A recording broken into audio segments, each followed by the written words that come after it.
The stagecoach came apart at the worst possible bend in the road, where the trail to Wolf Pass Station narrowed between a shale bank and a stand of lodgepole pine, and Bertie Vaughn heard the gunshots before she felt the wheel catch.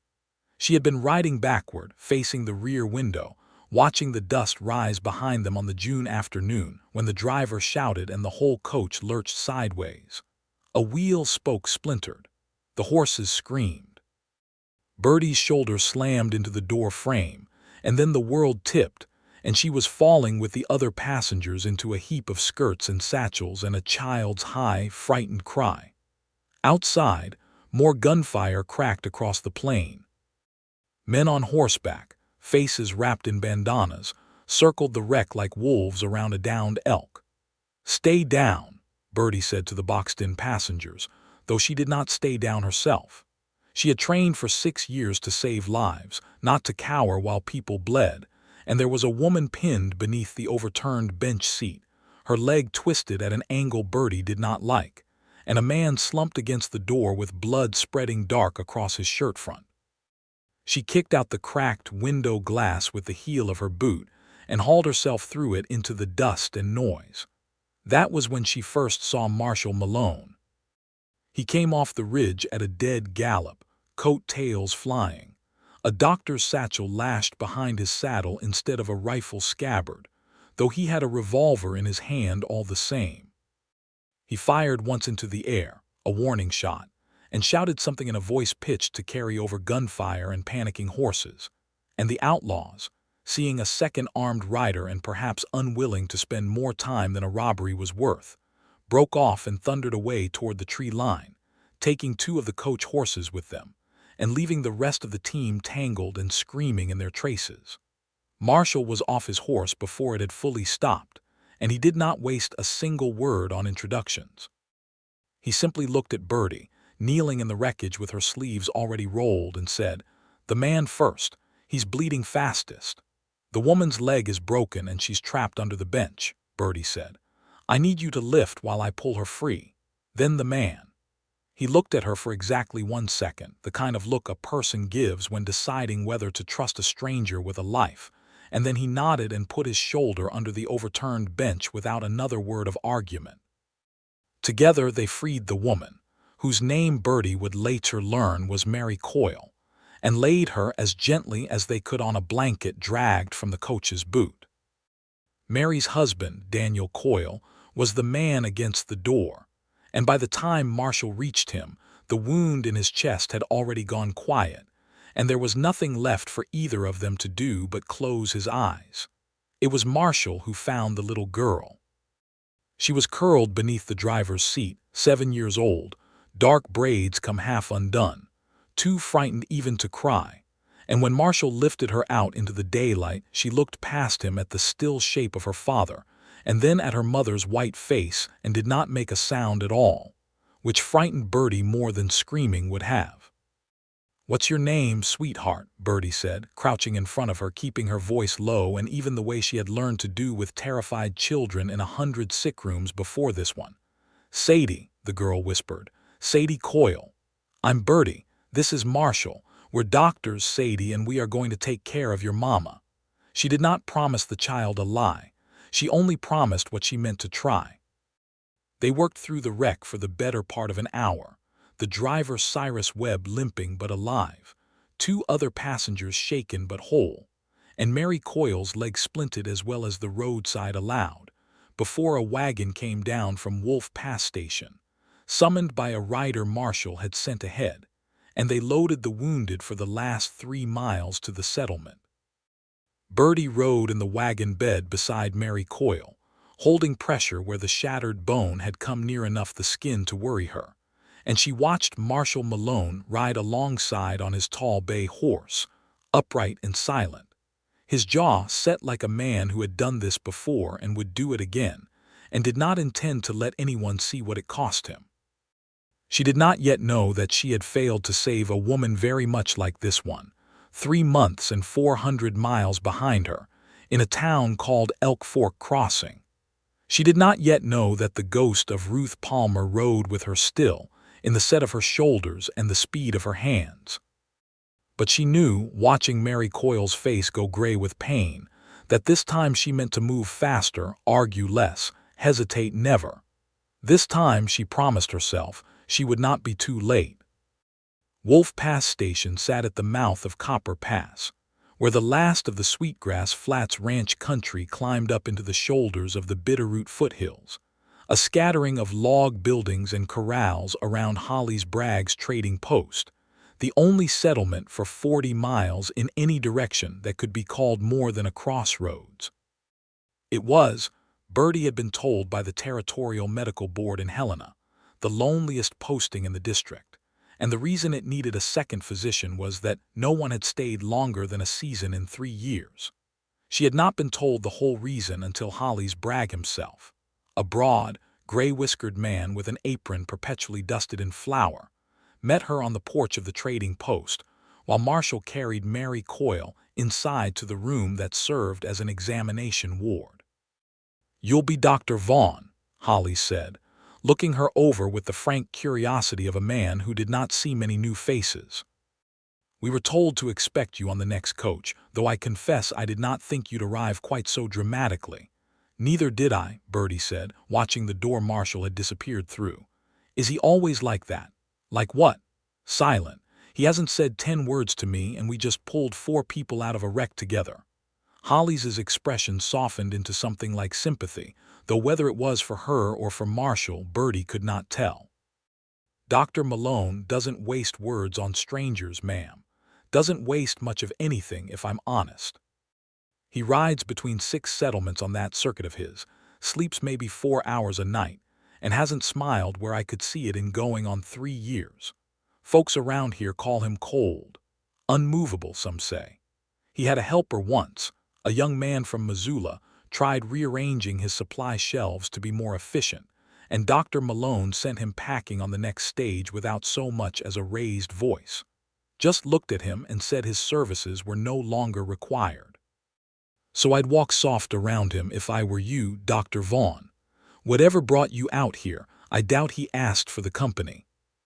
Bertie considered this information, filed it away the way she filed away a patient's history before deciding on a course of treatment, and went inside to see what could be done for Mary Coyle. There was, in the end, very little to be done. The internal injuries had been worse than either of them could see from the outside, a slow bleeding that no splint could fix, and Mary Coyle died a little after midnight with Bertie holding one of her hands and Marshall holding the other, and neither of them said anything for a long time after, only sat in the lamplight with the small weight of failure settling over the room like dust. It was Marshall who finally rose and drew the sheet up, his movements careful and unhurried, a man performing a ritual he had performed too many times before.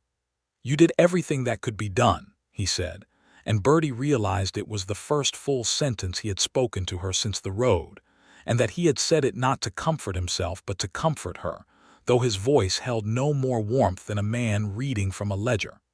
"So did you," Bertie said. He looked at her then, really looked, the lamplight catching pale gray eyes that had gone somewhere far away, and for a moment she thought he might say something more. Instead, he picked up his satchel and walked out into the dark to see to the horses, leaving Bertie alone with the dead woman and the sound of a little girl crying softly in the next room, where Holly's Bragg's wife was trying, without much success, to comfort Sadie Coyle for the loss of both her parents in a single terrible afternoon. Bertie went to her. The next morning, Bertie Vaughn moved 3 things in Marshall Malone's clinic, and he said nothing at all. The clinic occupied a long, low-ceilinged room at the back of the trading post, shelved with brown glass bottles and folded linens, a single window facing north, so that the light that came through it in the mornings was thin and gray and useless for close work. Bertie had spent one restless night in the small room Holly's had given her, thinking of Sadie Coyle's tear-streaked face and of Ruth Palmer's, superimposed on each other in the dark, and had risen before dawn unable to lie still any longer. She found the medicine cabinet standing against the north wall, in shadow for most of the day, and moved it, piece by piece, bottle by careful bottle, to the wall beneath the east-facing window, where the morning sun would fall directly onto the shelves and make it possible to read a label without lighting a lamp at 9 in the morning. It took her the better part of an hour, working alone and quietly so as not to wake the house, sliding the heavy cabinet across the plank floor a few inches at a time. Then she moved the examination table, which had been shoved into a corner so dim that Marshall must have been working half by feel on his patients for years, and set it beneath the window as well, angled so that a doctor standing over it would have full daylight on the wound or the wound dressing or the fevered face beneath his hands. Last, she moved the single hard chair that sat beside the table, the chair a nervous patient or a frightened mother might sit in while waiting to hear bad news, and set it not facing the wall as it had been, but facing the window, so that whoever sat there might look out at the mountains instead of a blank log wall while they waited. She had just finished when she heard boots in the doorway and turned to find Marshall Malone standing there, his hat still on, clearly arrived to open the clinic for the day and finding it entirely rearranged. Bertie braced herself. She thought of Holly's Bragg's warning, of the young man from Missoula sent packing on the next stage for touching the supply shelves, and she lifted her chin and did not apologize because she had trained 6 years to know where the light should fall on a suture, and she would not begin her time in this territory by pretending she did not. Marshall's eyes moved slowly over the room, the cabinet, the table, the chair turned toward the window. He said nothing.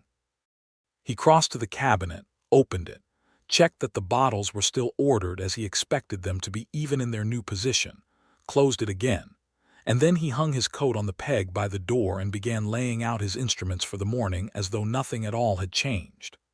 Bertie watched him for a long moment, waiting for the reprimand that never came, and something in her chest loosened slightly, some tight coil she had not known she was carrying since Holly's warning the day before. "You're not going to say anything?" she finally asked, because the silence had gone on long enough that curiosity outweighed caution. Marshall did not look up from the roll of bandages he was counting.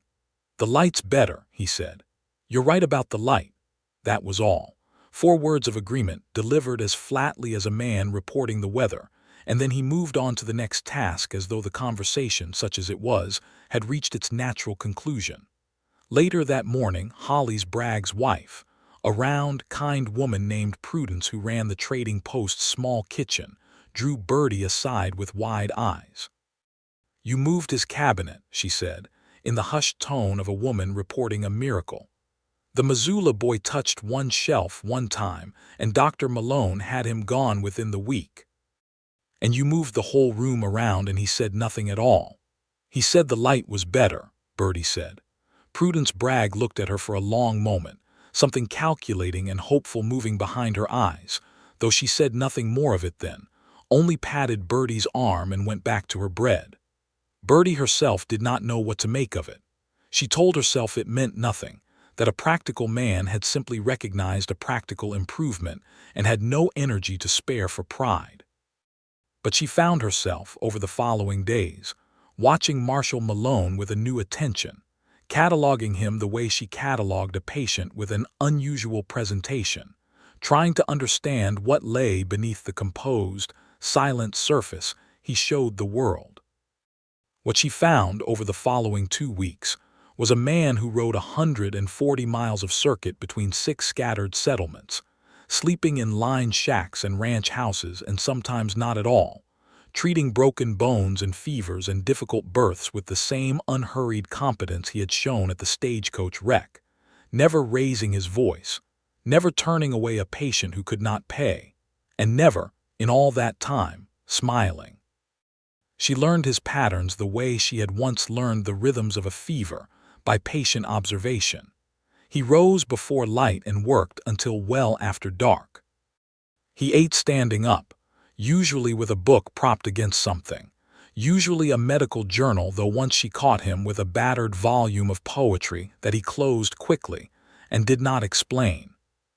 He was gentle with children and old women, and utterly without patience for grown men who complained about a little pain, and he treated horses with nearly as much tenderness as he treated people, a fact Bertie discovered when she found him at midnight stitching a gash in Holly's Bragg's mule with the same careful hands he had used on Mary Coyle's shattered leg. And he watched Sadie Coyle. The child had nowhere else to go. There was no family within 1,000 miles that anyone knew of, and the territorial orphanage in Helena was a grim, overcrowded place that Prudence Bragg would not hear of sending a 7-year-old girl to if there was any other way. So Sadie stayed at Wolf Pass Station, sleeping in a small room off the kitchen, and it was Marshall Malone, of all people, who took to sitting with her in the evenings, not speaking much, simply present, teaching her to identify the bones of a rabbit's foot or the names of the mountains visible from the porch, in a low, patient voice that Bertie had not heard him use with anyone else. "You're good with her," Bertie said one evening, finding him on the porch with Sadie asleep against his side, a book of anatomical drawings open and forgotten on his knee. "She reminds me of my sister," Marshall said, and then seemed surprised he had said it at all, as though the words had escaped some door he usually kept locked. "You have a sister." Had. He looked out at the darkening mountains rather than at Bertie. "Josephine. She was 11 when the fever came through Miller's Crossing 3 years back. I was 2 days' ride away at Elk Fork, dealing with a difficult birth that turned into 2 difficult births, and by the time I got word and rode back, she'd been gone the better part of a day." His voice did not change, did not break, but something in the careful stillness of his hands as he closed the book told Bertie exactly how much that composure cost him. "I decided after that I would not let myself want to be anywhere more than anywhere else. If I don't favor one town over another, I can't fail the one I favored." Bertie sat down slowly on the step below him, close enough that Sadie's small foot brushed her shoulder. "That's not how grief works," she said quietly. "You can't out-discipline it. I've managed 3 years. Have you? Or have you just stopped letting anyone see you not managing?" He looked at her then, sharp and startled, as though she had reached into his chest and put her hand directly on the thing he kept hidden there, and for a moment Bertie thought she had gone too far, presumed too much on 2 weeks' acquaintance and 1 stagecoach wreck. But he did not close the door she had glimpsed through. He only said, very quietly, "What happened at Elk Fork Crossing before you came here?" So she told him. She told him about Ruth Palmer, 22 years old and expecting her first child, and the flooded river crossing that had delayed Bertie 4 crucial hours on the night Ruth's labor turned wrong, and the way she had arrived to find the midwife exhausted, and the baby already lost, and Ruth bleeding in a way that no amount of skill, arrived in time, could have stopped, though Bertie had spent every night since wondering if 4 hours sooner might have changed everything. She told him about Amos Palmer's face when she told him his wife was gone, and about leaving Elk Fork Crossing 3 weeks later because she could not walk past that house without seeing it, and about asking the medical board for the most remote posting they had, because if she kept moving, she reasoned, she would never have time to fail anyone twice. "That's not so different from my discipline," Marshall said when she had finished. "Keeping moving so you never stay still long enough to be needed and found wanting." "No," Bertie admitted, "I suppose it isn't." They sat together in the dark a while longer, 2 people who had each built a wall out of their own grief and were only now, cautiously, looking at the bricks of it in someone else's hands. And when Sadie stirred and murmured in her sleep, it was Bertie who gathered the child up to carry her to bed, and Marshall who held the door, and neither of them spoke of it again that night. But something had shifted between them all the same, quiet and unremarked, like a cabinet moved 6 inches into better light. The weeks that followed fell into a rhythm Bertie had not expected to find comfortable so quickly. She and Marshall split the circuit between them, each riding out to different settlements on alternating days, Miller's Crossing and Elk Fork Crossing, and the scattered ranch houses of Sweetgrass Flats, so that between the 2 of them no patient waited more than a day for a doctor where before they might have waited a week. She learned the trails, learned which fords were safe after rain, and which ranch dogs would bite, and which old widows would talk her ear off over coffee if she let them. And she learned, too, the particular pleasure of returning each evening to Wolf Pass Station to find Marshal Malone waiting with a report on his own rounds, the two of them comparing notes over Prudence Bragg's supper table like partners in some quiet, essential enterprise. He began, without ever remarking on it, to leave her the better horse when the weather looked poor. She began, without remarking on it either, to have coffee ready and strong exactly the way he liked it, black and bitter, on the mornings she knew he'd been out past midnight the night before. He mended the wheel of her buggy one evening without being asked, working by lantern light until well past dark, and said only, when she thanked him, that a doctor who could not reach her patients was no use to anyone, though the careful, unhurried way he'd done the work suggested it had not been only practicality that kept him at it so long. She, in turn, took to leaving a lit lamp in the window of the clinic on nights she knew he was riding back from a difficult case, a small beacon in the vast dark of the plains, and though he never spoke of it, she noticed he always looked for it, the set of his shoulders easing visibly when he came within sight of that small, warm light. It was Eliza Sutton who first put words to what Bertie had begun, cautiously, to feel. Eliza was Marshall's regular assistant at Wolf Pass Station, a slim, quick-handed young woman of 23, with a gift for calming frightened patients and a habit of humming while she rolled bandages, engaged to be married that autumn to Tom Radley, whose family ran the largest cattle spread on Sweetgrass Flats.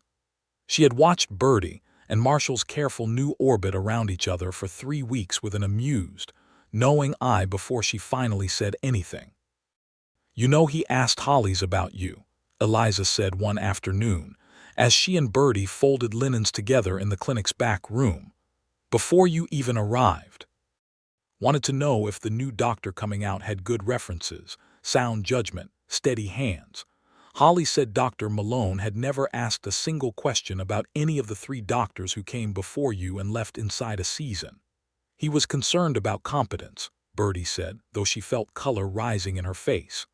"That's not the same as, 'He watches for your lamp in the window,'" Eliza said, in the tone of a woman laying down a winning hand of cards. "Every night you're out on rounds. I've seen him do it. A man doesn't watch for a lamp like that because he's concerned about competence, Dr. Vaughn." Bertie did not have a ready answer for that, and Eliza, satisfied, went back to humming over the linens, leaving Bertie to fold and refold the same sheet 3 times while she tried to decide what, exactly, she felt about a cold, unmovable man who watched for her lamp in the dark. It was 2 days after that conversation that Eliza Sutton disappeared.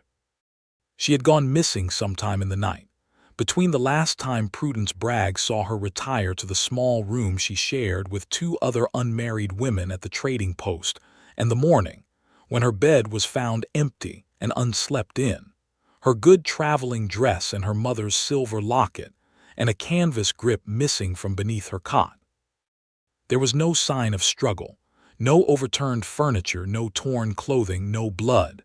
There was, however, a folded paper found beneath her pillow, addressed to no one, which read only, "I am sorry. I could not marry him and I could not say so to his face. Do not look for me. I have gone somewhere I will be safe." Tom Radley arrived at Wolf Pass Station within the hour, summoned by a rider Hollies Bragg sent at first light, and he read the note with a face gone first white and then dark red, and declared, loudly and repeatedly, that Eliza would never have written such a thing of her own will, that she must have been taken, that outlaws or drifters or some worse thing had gotten to her and forced the note as a cruelty, and that a posse must ride at once. "Look at the note again, Tom," Marshall said, in the low, even voice Bertie had learned meant he was holding himself carefully in check. "Her own words, her own hand, and Prudence confirms it. No one dragged her out of that bed. She packed. She left of her own choosing. Then someone put her up to it," Tom said, his jaw tight. "Someone's got her convinced of something, and I mean to find out who and bring her home." "She doesn't need bringing," Bertie said. "If she left on her own 2 feet in the middle of the night, rather than face you across a breakfast table, Tom, I'd think hard about what that tells you before you go organizing a posse to drag her back to a wedding she just told you, in writing, she couldn't face. It was not the tactful thing to say, and Tom Radley's face went thunderous, but Bertie had spent the last hour looking at that note with a doctor's eye rather than a lover's outraged one, and what she saw troubled her far more than the possibility of elopement. The handwriting was steady. The words were careful, composed in advance rather than scrawled in panic. And there was, in the small details Prudence had mentioned in passing, something else that caught Bertie's attention. Eliza had also taken from the clinic shelves a small stock of basic medical supplies, bandages and quinine, and a suture kit, the kind of provisions a person takes when they expect to be traveling rough country for some time, not the kind a person takes when they expect to be swept away by a waiting sweetheart to a comfortable life in the next town. She didn't run to someone, Bertie said slowly, half to herself. Or if she did, she also ran prepared to survive without him if she had to. That's not a woman eloping in a romance novel. That's a woman planning an escape. Marshall looked at her sharply. Escape from what? It was Prudence Bragg, wringing her apron in her hands, who finally offered the answer none of them had wanted to hear. Tom's temper, she said quietly. I've seen the bruise she covered with her sleeve last month and the one the month before that. I told myself it was none of my business. I should have said something. Tom Radley's face went from red to gray, and whatever he might have said in his own defense died in his throat, because there was no defending what Prudence had just laid bare in front of a room full of witnesses. And after a long, terrible silence, he turned and walked out onto the porch alone. Bertie felt something cold settle in her stomach, not at Tom's shame, but at the larger problem now facing them. Eliza Sutton had fled a dangerous engagement, planned her escape with the care of a woman who knew she might have to survive alone in rough country, and was now somewhere on the Montana plains without protection, in territory that had, only weeks before, produced a gang of road agents willing to shoot a man dead for the contents of a stagecoach strongbox. We have to find her, Bertie said. Not to bring her back, just to know she's safe. If Rourke's gang is still working this stretch of the pass road, they are, Marshall said grimly. 2 more coaches robbed since yours. A rancher's son shot through the shoulder last week defending his family's payroll. I treated him myself. He was already reaching for his coat, his satchel, the quiet urgency in his movements more eloquent than any raised voice could have been. If Eliza's out there alone, prepared or not, she's in more danger than she knows. They rode out within the hour, the 2 of them alone, since Tom Radley's temper made him unfit for a rescue that required patience rather than fury, and Holly's Bragg was needed to run the trading post and keep watch over a badly shaken Sadie Coyle, who cried when she saw Bertie preparing to leave and had to be promised, with a certainty Bertie did not entirely feel, that she would come back. They tracked Eliza's trail for 2 days, following the northward road that led, eventually, toward the small settlement of Coppertown and the trapping country beyond it, questioning ranch families along the way, until an old woman at a remote homestead told them she'd fed a young woman matching Eliza's description 3 days prior, traveling alone on a borrowed horse, headed, she believed, to meet a man named Whit Farrow, a trapper who worked the high country north of Copper Pass and who had. The old woman recalled with a knowing smile, ridden through those same parts the previous spring, asking careful, hopeful questions about a young woman named Eliza at Wolf Pass Station. She wasn't running away from nothing, the old woman said. She was running towards something. There's a difference even if it don't look like much from the road.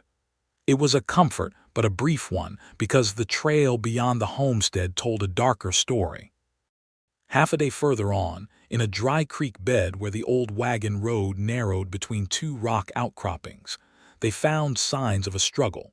Hoof prints churned deep into the dirt, a torn strip of blue calico caught on a thorn bush that Bertie recognized, with a lurch of her stomach, as matching the dress Prudence had described Eliza wearing when she left.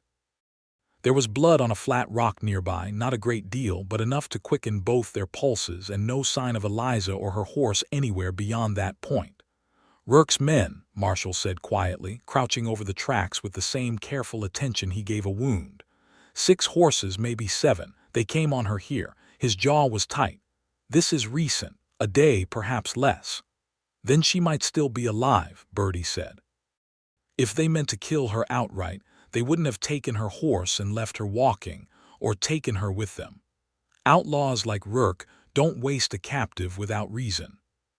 She forced her voice steady, though her hands, checking the medical bag slung across her saddle, were not quite as steady as she would have liked. "We need to find their camp before nightfall."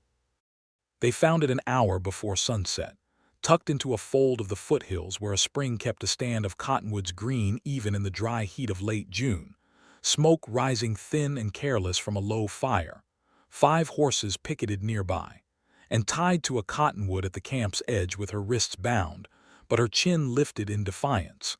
Eliza Sutton, a bruise darkening one cheekbone but very much alive.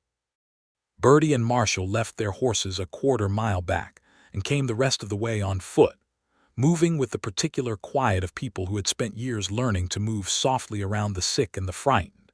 And it was Marshall's steady hand and steadier aim that dropped the man standing guard near the horses before he ever saw them coming. A single shot to the shoulder that put him on the ground without killing him.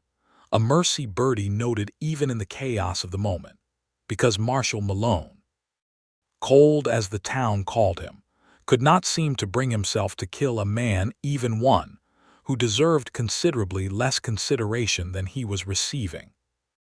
The camp erupted into confusion, 4 more men scrambling for weapons and cover, and in the scramble Bertie ran low and fast for the cottonwood where Eliza was tied, her belt knife already in her hand, sawing through the rope binding Eliza's wrists while gunfire cracked around them, and Marshall, using a fallen log for cover, kept the outlaws' attention divided and their aim spoiled.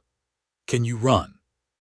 Bertie asked, and Eliza, white-faced but nodding fiercely, said she could, and the 2 of them broke from the tree line together, bent low, making for the horses while Marshall covered their retreat, firing careful, measured shots that were meant less to kill than to make 5 armed men think twice about a clean shot at 2 women running. It was not a clean escape. One of Rourke's men got off a shot that clipped Marshall's arm as he finally broke from cover to follow them, a graze more than a wound, though the blood soaking through his sleeve when he reached the horses made Bertie's heart lurch sideways in her chest. "You're hit," she said, already reaching for him. "Ride," Marshall said, swinging up into the saddle one-handed with a grimace he did not otherwise acknowledge. "We'll see to it once there's distance between us and them." They rode hard until the light failed and the horses were lathered and blowing, and only then, in a rocky hollow that offered some cover and no clear line of sight from the trail, did they stop, and Bertie finally got Marshall's coat and shirt off his arm to see the damage, which was, mercifully, exactly what it had looked like. A graze along the outside of his upper arm, painful and bleeding freely but nothing that threatened bone or artery.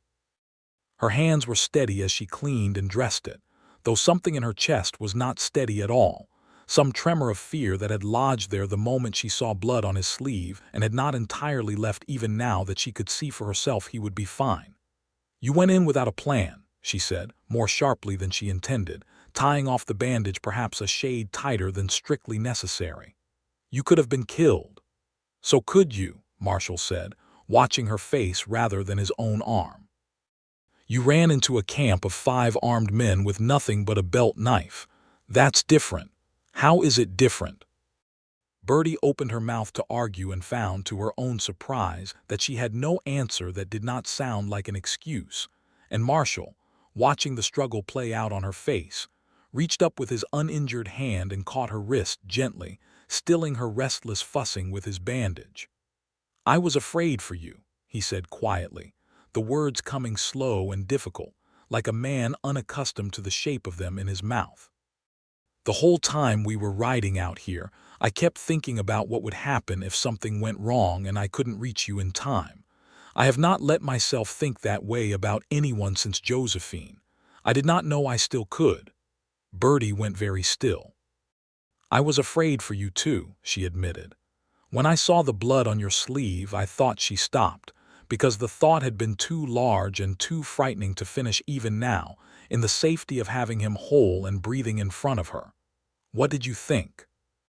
"I thought I couldn't lose you," Bertie said, and it was the truth, plain and unadorned, and saying it out loud in the dark hollow with Eliza Sutton sitting quietly a few feet away, pretending very hard not to listen, felt like setting down some burden she had been carrying without knowing its full weight. Marshall did not say anything for a long moment. Then he lifted her hand, the one he still held, and pressed his lips to her knuckles, careful and unhurried, the way he did everything, and said, "I don't intend to give you cause to." It was not a declaration of love in so many words, but it was, Bertie thought, watching his gray eyes hold hers in the fading light, very close to one, and it settled into her chest with a warmth that had nothing to do with the June evening around them. Eliza's story came out around a small, careful fire. Once full dark had settled, and it seemed safe enough to risk the light. She told them of Tom Radley's temper, quiet at first and then increasingly violent, of 2 years spent hiding bruises and making excuses, of finally deciding, after Whit Farrow's careful, gentle courting the previous spring had shown her what a kind man's attention actually felt like, that she would rather risk the wilderness alone than spend a lifetime married to fear. "I packed medical supplies because I know what it is to need them and have no one to help," she said, staring into the fire. "I thought I could reach Whit's cabin in 3 days if I kept a steady pace. I never thought about road agents. I only thought about getting away." "You're safe now," Bertie said. "We'll get you to Whit, or back to Wolf Pass Station, whichever you choose. No one's forcing you back to Tom." "Whit," Eliza said immediately, and something in her tired, bruised face eased at the certainty of her own answer. It was Marshall, listening to the crackle of the fire and the distant call of a nighthawk, who first caught the smell of smoke that did not belong to their own small flame. He was on his feet almost before Bertie registered the change in him, his head turned toward the southern ridge, nostrils flaring, and when Bertie followed his gaze she saw it too. A faint orange glow against the night sky, low on the horizon, growing even as they watched. "Grass fire," Marshall said grimly, "and a big one from the look of that glow. The whole flat's been dry as tinder since May." He was already moving toward the horses. "That's between us and Wolf Pass Station." Could it be natural? Bertie asked, though she already suspected the answer. This time of year, this dry, with a road agent gang camped not 2 miles from where we found Eliza. Marshall's jaw was hard. "Rourke's men likely said it to cover their trail, or to flush us if they realized we'd gotten away with her. Doesn't much matter which. What matters is that fire moves faster than any horse we've got, and it's between us and everyone we care about." They rode through the remainder of the night at a pace that punished the horses and their own bodies alike, the glow behind them growing steadily brighter, the wind, cruel and capricious, shifting to push the flames northward, toward the very route they needed to travel to reach Wolf Pass Station and warn the settlement. They struck the main trail an hour before dawn and found it already choked with fleeing families. 2 ranch wagons loaded with children and furniture salvaged in haste, a scattering of riders driving loose stock ahead of them, all moving in the same direction, away from the deepening orange glow that now lit the southern sky like a false and terrible dawn. "The fires jumped the creek," a rancher shouted to them as they passed, his own wagon overloaded and his horses wild-eyed with fear. "Whole South Flat's burning. We're making for the station. Figure the creek there's wide enough to hold it back." Marshall's face, in the strange orange light, had gone taut with calculation Bertie recognized from every crisis she'd watched him navigate since the stagecoach wreck. "The creek won't hold if the wind keeps shifting," he said. "We need to get everyone past the station and up into the rocks above Copper Pass. Nothing to burn up there. It's the only ground high enough and bare enough to be safe." They rode the last stretch to Wolf Pass Station at a gallop, the smoke now thick enough to sting their eyes and catch in their throats, embers beginning to drift down out of the darkness like a horrible, hot snow, and found the settlement already in chaos. Holly's Bragg and a handful of ranch hands trying to organize wagons and stock, while Prudence Bragg herded frightened children, Sadie Coyle among them, toward the buildings for whatever shelter they could offer. "Not the buildings," Marshall shouted, swinging down from his horse before it had fully stopped. "Up the pass road, all of you, to the rock shelf above the switchback. Nothing burns up there. Hollies, get every wagon moving now. We don't have an hour. We might not have 20 minutes." What followed was the worst and most vivid hour of Bertie's life. The wind, which had been merely troublesome, turned savage, driving the fire across the dry grass of the flats at a pace that outstripped even a galloping horse, and the night filled with smoke so thick that the lantern light became a smeared orange blur and voices had to shout to be heard over the wind's roar and the terrible crackling advance of the flames.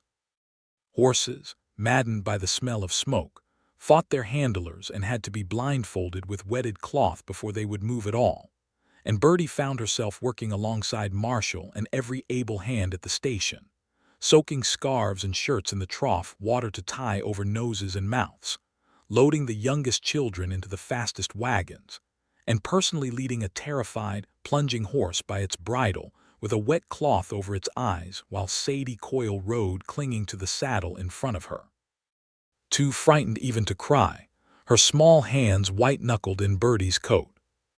They climbed the switchback trail above Copper Pass in a ragged, smoke-choked line, wagons and riders and people on foot leading exhausted stock, embers swirling around them in the dark like a plague of hot stars. And twice Bertie heard someone scream as sparks caught in dry brush alongside the trail itself. Twice watched Marshall or Hollies or one of the ranch hands beat the small fires out with wetted blankets before they could spread and cut off the retreat entirely.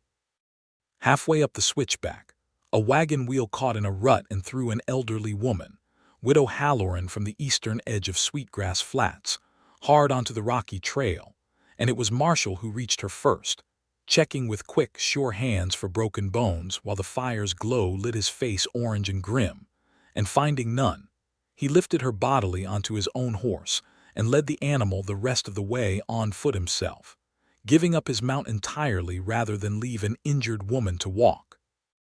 Bertie, coming up behind with Sadie and the horse she was leading, watched him do it and felt something in her chest crack open entirely, some last guarded corner of her heart that had been waiting, she realized, for exactly this kind of proof. Not words but action, not promises but the plain fact of a man who would walk through fire, quite literally, for people who were not his own blood and never would ask for thanks in doing it. They reached the bare rock shelf above the switchback as the fire crested the ridge below them, and there was a long, terrible moment when it seemed the flames might follow them even there, the wind whipping sparks up over the rocks, but the shelf was true to Marshall's judgment. Bare stone and scattered gravel with nothing for the fire to feed on, and the flames, having no fuel to climb higher, spent themselves against the rock and began, gradually, to die back along the ridge below. They spent what remained of the night on that bare shelf, exhausted, smoke-blackened, huddled in whatever blankets and coats had been salvaged, counting heads and finding, with profound relief, that everyone who had started the climb had finished it. Widow Halloran's ankle proved sprained rather than broken.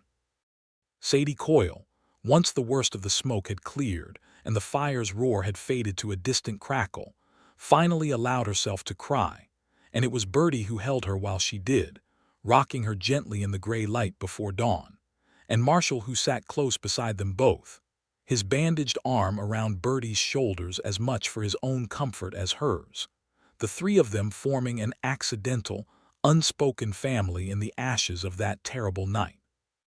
By full daylight, the fire had burned itself out along the creek bottoms where the grass grew too sparse to carry it further, and a bedraggled column of survivors made their way back down to Wolf Pass Station to find the buildings, by some mercy of wind and geography, still standing, though the flats beyond were blackened as far as the eye could see. Word came 2 days later, carried by a rider from the territorial marshal's office in Helena, that a posse of ranchers and soldiers from the nearest cavalry outpost had come upon Silas Rourke's gang attempting to cross the burned flats themselves, caught between the fire they had likely set and the very lawmen their crime spree had finally drawn out in force. 2 of the outlaws had been killed in the exchange, 3 captured, including Rourke himself, and the long summer of robbed stagecoaches and terrorized ranch families along the Copper Pass Road came, at last, to its end. Eliza Sutton, once the danger had passed, chose to travel north to Whit Farrow's cabin after all, with Marshall's blessing and a fresh medical kit to replace the one she'd lost, and a promise from Bertie that she would ride up to check on her before the year was out. Tom Radley, shamed publicly by Prudence Bragg's testimony and privately by his own conscience, left Sweetgrass Flats within the month for his uncle's ranch in Wyoming Territory, and no one at Wolf Pass Station much mourned his absence. It was a full week after the fire before Wolf Pass Station returned to anything resembling its ordinary rhythm.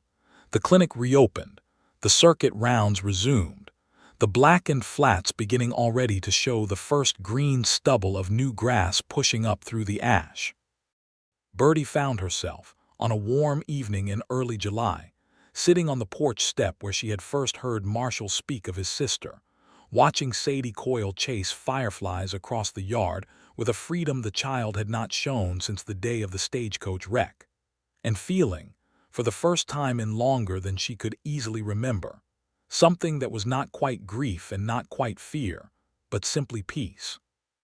Marshall came out to sit beside her, his bandaged arm nearly healed, and for a while neither of them spoke, content in the particular ease that had grown between them over the past weeks, the ease of 2 people who no longer needed to fill every silence with words. "I've been thinking," he finally said, "about the medical board's letter. They wrote again last week, asking whether the arrangement here has proved satisfactory, whether a permanent second post ought to be established at Wolf Pass Station." "And what did you tell them?"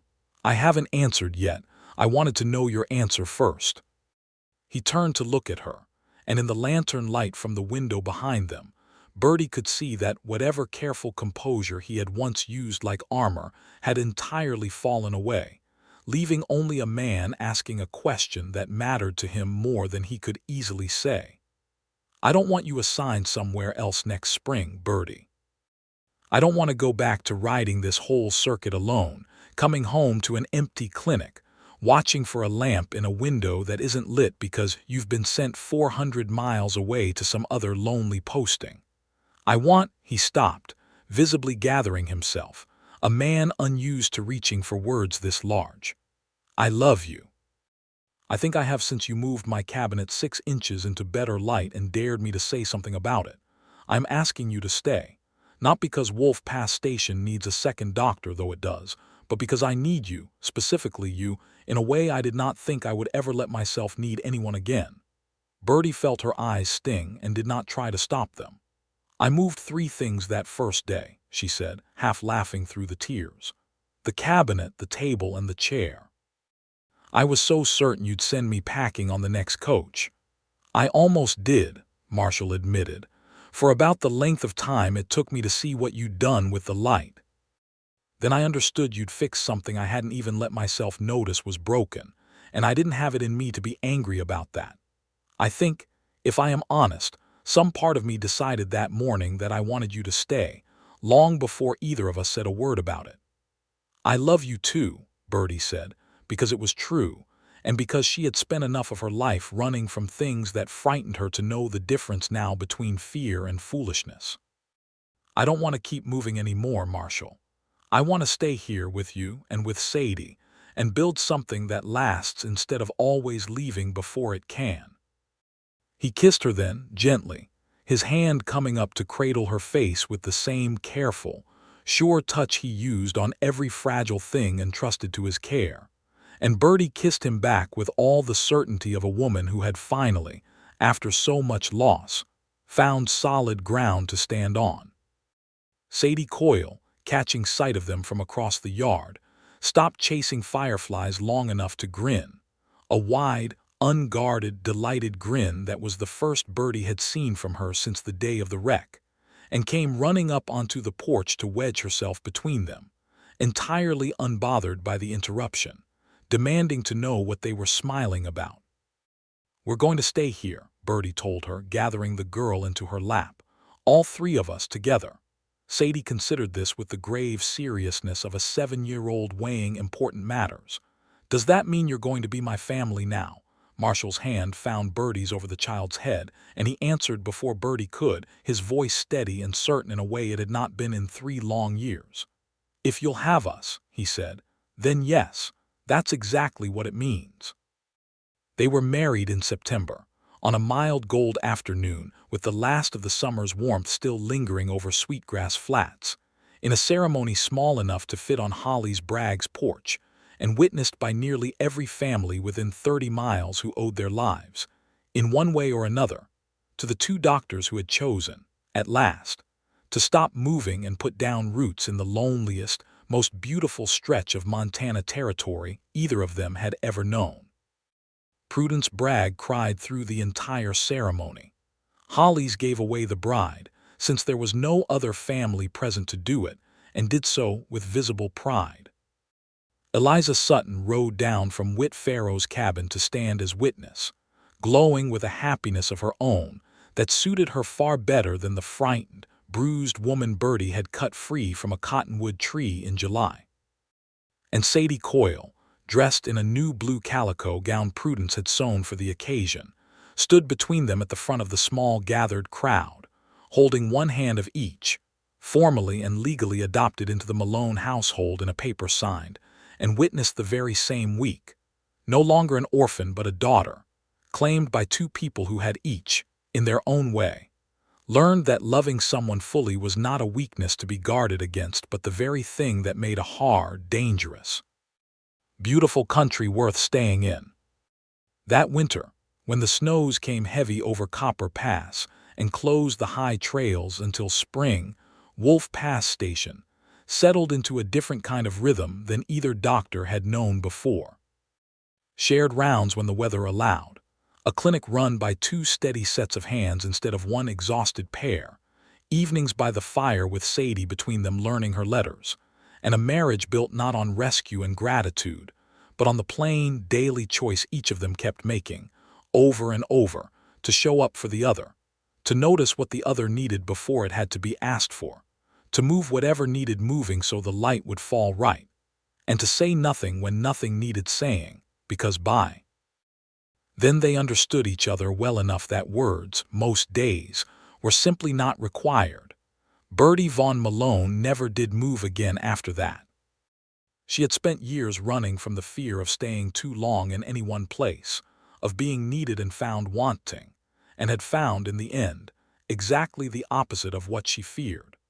A man who let her rearrange his whole careful world without a word of complaint, because some part of him had known, even before he could say it aloud, that she was exactly the change his life had been waiting for.